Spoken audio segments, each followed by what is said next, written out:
Let me let you into a secret. Sometimes as a reporter you realised how privileged you are, like I am now to be discussing a lifetime of literature with one of the country's most prestigious authors. David Lodge, Emeritus Professor of English Literature at Birmingham University, a leading comic novelist and one of the foremost literary critics of his generation. I sort of read serious adult literature, I guess, around about 14, 15, and I began to get excited by it, and I suppose to develop an ambition to try writing something myself. Lodge's suburban upbringing in a traditional Catholic family is reflected in his early fiction. In England it seemed a rather trendy, interesting, cutting-edge thing to be at the time, and so I absorbed it into my literary ambitions, really. His second novel, Ginger You're Balmy, was again to draw on personal experience. It's all about national service, so the one consolation I got from it was making a novel out of it.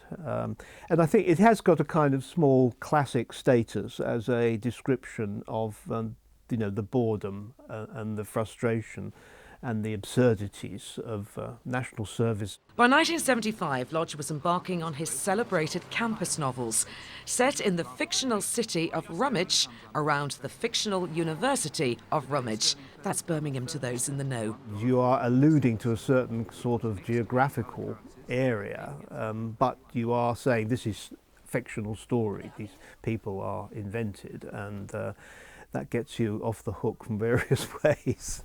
Two of the campus novels, Small World and Nice Work, were nominated for the Booker Prize.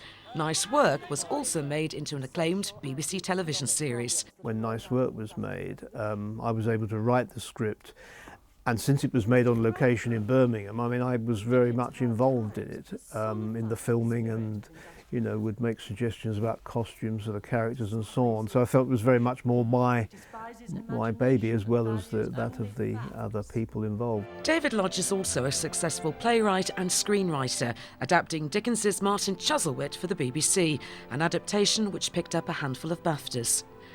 Staying with an autobiographical theme, David Lodge's latest novel, Death Sentence, is based on his own experience of going deaf.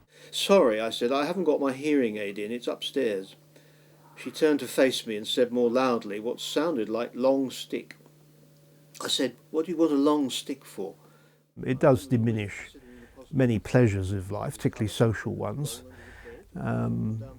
Parties become a bit of an ordeal. And interviews can be very difficult if you've got a foreign interviewer, for instance. The advantage of being a writer is that you can turn all experience, however negative, into something positive by writing about it. David Lodge, thank you very much for joining us. Thank you.